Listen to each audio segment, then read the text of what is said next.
Mr. Prada. Mr. Prada. Mr. Prada is in jail in North Texas right now. It's a warrant out of Louisiana. So if you don't know who he is, he's 20-year-old Terrion Thomas. Police say he is a suspect in the killing of a well-known Baton Rouge therapist, William Nick Abraham. The death of 69-year-old William Abraham, better known as Nicky, is slowly sinking in for friends and loved ones. To the brutal murder, with the victim found wrapped in a tarp on Highway 51. Also, I do want to say I'm going to be doing a meet and greet in PAX Melbourne, Australia, the 11th of October. That's going to be between 5 to 9 p.m. We're selling some Darkwood merch and also an exclusive poster that you can't get in the store. All the details and stuff you need will be linked down below. I don't know if I like this hair. I mean, the hair was better, but then I went on a run and now it's... I mean, it looks all right. That'll do. So I have talked a lot about TikTok drama. I'm actually quite sick of it, but this one is insane. Surely the title of the video at the bottom is the TikToker situation is crazy or insane, but there is a TikToker right now who is unironically being accused of game ending his therapist. Don't you love the internet? The fact that I'm talking about a serious real life issue, but I have to say the word game end so the video gets monetized. Definitely not dystopian at all. So there's a TikToker called Mr. Prada. His real name is Terrion Thomas, and he was arrested by Dallas police on the 1st of October, so a couple of days ago as of recording, and it's actually possible that he might have character reset a therapist named William Abraham. There is something really uniquely evil that I'm talking about, like a real life situation here, but I have to use like baby goo goo gaga, Peggy 3+ words. I do want to say I'm probably going to say game end a lot in this video. If you want to know where that came from, it's not even my bit. Well, it is my bit, but I stole it. Basically, there was a bunch of like Fortnite machinima channels, and they would use baby speak to try to get as many ads in their videos as possible. Even for me, the god of the Vikings, I think you're pretty evil. Well, I don't need you. I'll game end him myself. So again, instead of saying that they were gonna, you know, someone, they would say game end. As of recording the script, Thomas is currently being charged with aggravated criminal damage to property, unauthorized use of a motor vehicle, and resisting an officer. But you might be wondering, how did we get here? Now, for context, Mr. Prada is a 20-year-old TikToker who has 2 accounts and over 4 million followers. 4 million followers on TikTok is about 1,000 YouTube subs. I'm going to keep making that joke, by the way. I'm going to keep making the bit about how inflated TikTok numbers are. I swear, you will see someone on TikTok with 20 million followers, which is like some of the biggest YouTubers on the platform, and 20 million on TikTok it's actually nothing. So he was originally known for making, you know, pretty basic, relatable TikToks, because relatable comedy, as we know, is the comedy that sells the most to Gen Z. Why make a joke or a skit if it doesn't apply to you? If it applies to you, you can probably look at it on your phone and go, haha, so true. I'm going to click share and send it to all my friends. Or I'm going to be that one annoying moron that goes into the comment section, finds a funny comment, and then tags my friend. By the way, if you do that, you are so lame. You are so lame. I'd rather you do what the 7-year-olds do and steal the top comment and repost it, hoping to get updates. Like, mate, just screenshot the comment and send it in the group chat. You lazy creature. So there were some themes in his content, like, for example, revolving around school, having a crush, dealing with friendships, and spreading the gospel on how amazing the new Dochi mixtape is. God, I pray to the heavens I said that name right. I pray, like my hands are shaking. I can't be having a triple red. Good Kid, Mad City, Metro's booming track. I can't. I'm gonna implode if I mispronounce another thing. Now, one of the reasons he blew up is for that nostalgic feel. A lot of his content seemed to be quite reminiscent of the early days of Vine. Basically, it's someone trying to get their foot in the door by doing relatable comedy. By the way, when I said like it feels like Vine, that's not a good thing, by the way, especially early Vine, because early Vine was some of the most unfunny memes imaginable. Road work ahead? Yeah, I sure hope it does. But obviously, it's nowhere near as harmful to your health as consuming slop content like on this channel. Now, Mr. Prada has been in a lot of controversy before this huge event happened. He's been accused quite a lot of plagiarizing other TikTok content creators in a similar way to what Nara Smith was doing. If you remember, I talked about her a couple of videos ago. Basically, she ran like a cooking TikTok and was accused of stealing from other cooking TikTok channels. And I feel like it's very easy easy to call out plagiarism on TikTok. I mean, I remember the video that H-Bomber did. I think it was over a year ago now. And he basically broke down these lengthy videos and how people were copying from other creators. And it takes time to analyze two videos that are long, side by side, to point out the plagiarism.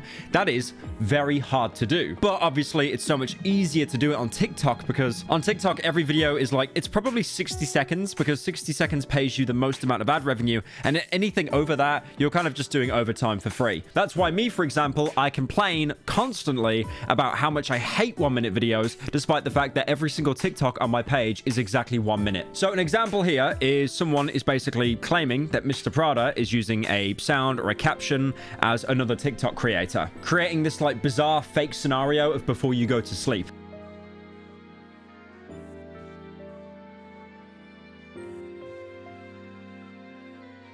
Now, you can see that the original TikTok didn't really do that well at all, like a couple hundred likes. And then the TikTok he made did millions of likes. I'll be honest, this does happen a lot on TikTok. I've seen it. This isn't exclusive with Mr. Prada. It's like, for example, when someone will make like a soundbite or a noise, the noise itself, the original TikTok that used the noise, gets like no views, and then someone steals it, turns it into something else, and they basically steal all the clout. And there were other various TikToks as well of people doing the same thing, and then Mr. Prada would do it like days, weeks, or months later. And this stuff goes back as far as 2020. Now, if you go onto Mr. Prada's TikTok right now, you'll see that his videos have got insane numbers, like tens of millions of views. Each TikTok is getting well over 1 million views consistently, and a lot of the hype is actually built around the fact that people are looking at his account to see where he is right now. One thing you'll actually see is a lot of people saying, commenting to be in the documentary, "You're wanted for murder?" ? I like how the one that said you're wanted for murder is just obviously an 8-year-old. It's probably the same kind of person that go, "Oh, that's a murderer." So there's people on Twitter that start tweets by saying, "Oh, that's like, shush, be quiet, be quiet." And a lot of people have started a chain on his most recent videos, basically saying, "Did you know you have 30 minutes? I mean, look at this. This was 2 days ago. Did you know you have 30 minutes? Yes. 30 minutes for what? One thing you'll notice, by the way, if someone asks a question to a vague TikTok, okay, let me give an example. You've probably been scrolling on TikTok, right? Or YouTube Shorts. I'm going to say that so the video doesn't get thrown out the algorithm. YouTube Shorts. I love to use it. YouTube Shorts. Did you know when I say subscribe, the subscribe button glows down below? Did you know that? So if you're scrolling on TikTok at like pretty early hours of the morning, you might be recommended these bizarre TikToks that just don't make any sense. Like, for example, still water with horror music, and then it has like 300,000 likes, and you're like, okay, well, I don't understand the bit. I don't know what's wrong with that. And then you go to the comment section, and the comments will be people begging as hard as they can to try to get the blue comment. The blue comment is basically standing out in the comment section. That is someone that has been bed rotting all day, but if they get a blue comment, they might try to actually get out the bed the next day. But if they do, they'll probably just go play League of Legends or Overwatch 2. Where was I even going with this bit? I feel like I'm just trying to rent everyone on TikTok right now. Actually, I don't know where I was going with the bit. Wait, it'll come to me. It will come to me. So if you see someone ask a question on what is the video about, you'll see a bunch of people say, "What does this mean? What does this mean?" And usually the top comment will be someone with a throwaway account, no profile picture, saying IDK. The way these accounts talk about Mr. Prada copying them is pretty reminiscent of other huge creators. There were huge Twitter accounts that were constantly accused of plagiarism years ago, like, for example, Dory, Common White Girl, So Damn True. These were accounts that would basically just steal a person's tweet. And the really funny thing is about gimmick accounts, no matter what, no matter who you are, it is only a matter of time until that mask slips. Like, every single gimmick account that exists on Twitter right now has definitely had like a mask slip moment at some point, you know, where they've gave their personal thoughts and views on something, and then they get a mass amount of unfollows because people are like, "No, I came here for the troll face. I came here for the man who said he will never, and then he does the thing and I spit out my cereal. I don't want to hear about your opinion." Wait, you're trying to raise a PayPal because your friend's gonna go homeless?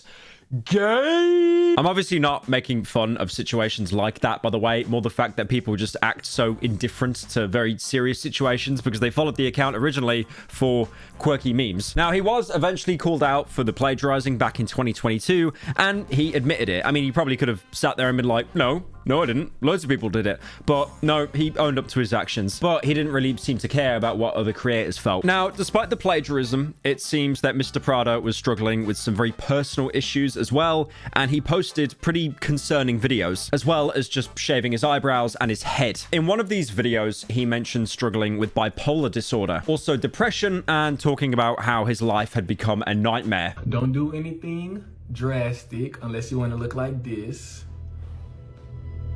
Life is a prison. Get me the out. Like, I just woke up yesterday. I looked at the ceiling. I said, ah! I got bipolar. I'm bipolar. Yeah. Y'all never seen anybody that's bipolar before? See, I was trying to hide it, but it just slipped out. I was almost perfect, but now I have to start over. I got to start from scratch. So it's really obvious that he wasn't in the best mindset, but despite that, he still had to create content. I think that's one of the most soul-crushing things about content creation is whenever you're not making content, you're technically losing money. And a lot of content creators are trapped in that cycle where if they're not working, what are you doing? Wait, you want to go on holiday? I mean, yeah, you can do that, but then people are going to stop watching you, right? You're going to get less views, right? You can't have time off. No. If you have time off, other people are going to fill that spot and then you're going to fall off. It is funny because a lot of people do say YouTube is the dream job, and it 100% is. I have been doing this for like 7 years and I still love what I do every single day. The ability to, you know, make content like, for example, the Darkwood video. But there is also that aspect as well that you're also kind of a slave to Google and YouTube. Me, when I'm a billionaire and I have to wake up, walk 7 steps to my computer, turn it on and record videos.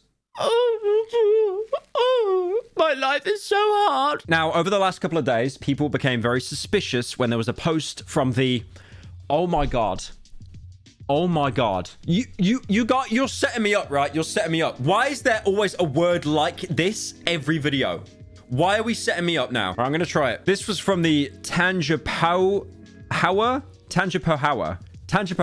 Parish Sheriff's Office, and they shared screenshots of Mr. Prada because he was a person of interest, and that was regarding the case of William Nicholas Abraham. Now, you're probably wondering, why is he a person of interest? Well, apparently, this person of interest was caught driving and crashing the vehicle of Abraham a couple of days after Abraham's body was found, being located on the side of a highway. So basically, person of interest means we're not going to put an arrest warrant out, but we probably think he's connected in some way. So at this point, the post garnered more and more attention, and a lot of people started to claim this could be Mr. Prada himself. Now, before going any further, we should probably talk about Mr. Abraham. Now, as previously mentioned, he was murdered and his body was wrapped in a tarp outside of Highway 51 in Louisiana. Now, according to the sheriff and coroner's office, they ruled Abraham's death as being killing with blunt force trauma, which is, you know, basically the body being hit by force. But it's also important to note that that isn't penetration with an object like a knife. So this could be things like car accidents, assaults. Even if, let's say, an old person took a tumble down the stairs, that could be classified as a blunt force trauma. But looking deeper into the situation, it seems that Abraham himself had a interesting past, to say the least. So William Nicholas Abraham, or, you know, as he was known, Dr. Nick, he was a therapist and former Catholic priest in the Baton Rouge area of Louisiana. Now, according to his website, he specialized in topics such as substance abuse, anxiety, depression,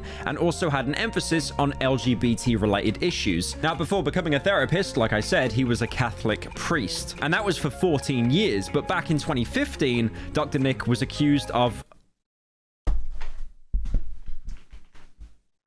You know what? I can't even read that. I'm just gonna show it on screen, and I'm gonna show the first letter so you can have a guess on what it is. Now, Dr. Nick was initially charged for this, but was promptly released after posting a $25,000 bond, and also there was no case brought to trial. So not too long after Dr. Nick's death started circling around the internet, more information on Mr. Prada and his possible connection to Dr. Nick started to come out. There was footage of what looked like to be Mr. Prada crashing Dr. Nick's car and running away, and that was going viral all over TikTok, especially on Twitter as well. A lot of people actually pointed out that he was wearing a similar outfit to the last TikTok that he posted as well. And supposedly, it seems that Mr. Prada was caught driving Dr. Nick's car when he stopped to go to the store. And then he was stopped by police, but instead of listening to officers, he drove off, crashed, and then ran away. Hence why he was charged for criminal damages, unauthorized use of a car, and resisting an officer. But notice as well, though, how Mr. Prada has not been charged with Dr. Nick's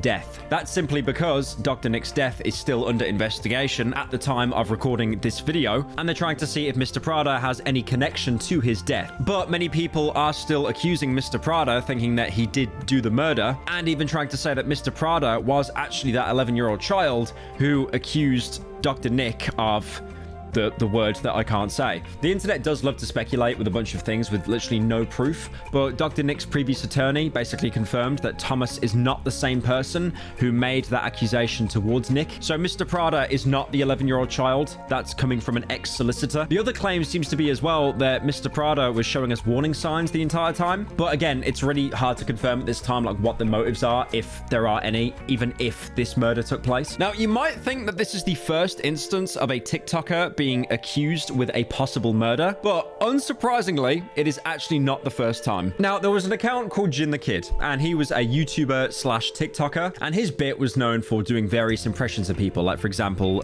Scarface's character, Tony Montana. Come on, pack your things. I gotta take you to him myself. And he was recently sentenced to 2 25-year-to-life sentences for murdering his wife, Anna, and her friend, Rayburn Barron. Supposedly, he murdered them because he was trying to catch his wife cheating on him. However, it also seems as well from court documents that Ali was extremely abusive himself, Ali being Jin the Kid, basically trying to make the point that no one could have her if he couldn't. The case actually got so much attention that it was recently turned into a documentary called TikTok Star Murders. And even at one point, 50 Cent was brought on to produce the documentary. So it does go to show there ain't no seats on that bike. So the situation with Mr. Prada is still ongoing at the minute. This could turn out to be, you know, just nothing. He's got no association at all. People do love to run with things on the internet, and then you ask them for proof and they'll be like, oh, well, I saw a blue comment 3 scrolls ago. Yeah, that's my proof. A blue comment. But one thing's for sure, it does seem to be that Mr. Prada's mental health is not good at all. And if it's true, Dr. Nick was counseling him at the time as a therapist. But yeah, I definitely feel that this is going to be like a follow-up video because there's just too much here to not do like some kind of coverage afterwards. So I'll let you guys know. That's really all I can do.